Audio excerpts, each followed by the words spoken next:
ឆ្នាំបាត់ហើយអូនអើយយើងបែកគ្នាទោះបីវេលាដើរទៅមុខលឿនយ៉ាងណាមកកន្លែងចាំងតែម្នាក់ឯងឈរម្នាក់ឯងរងាឯកាអូនណាចង់ជួបណាស់ដឹងទេ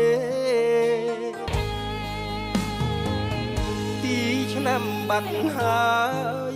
អូនអើយយើងបែកគ្នា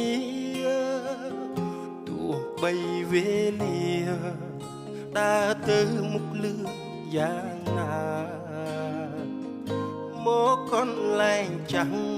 តែម្នាក់ឯងឈរម្នាក់ឯងរងាឯកាអូនណាចង់ជួប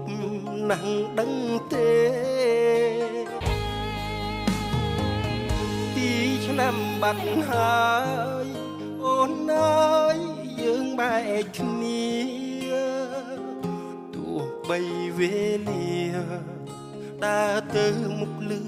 យ៉ាងណា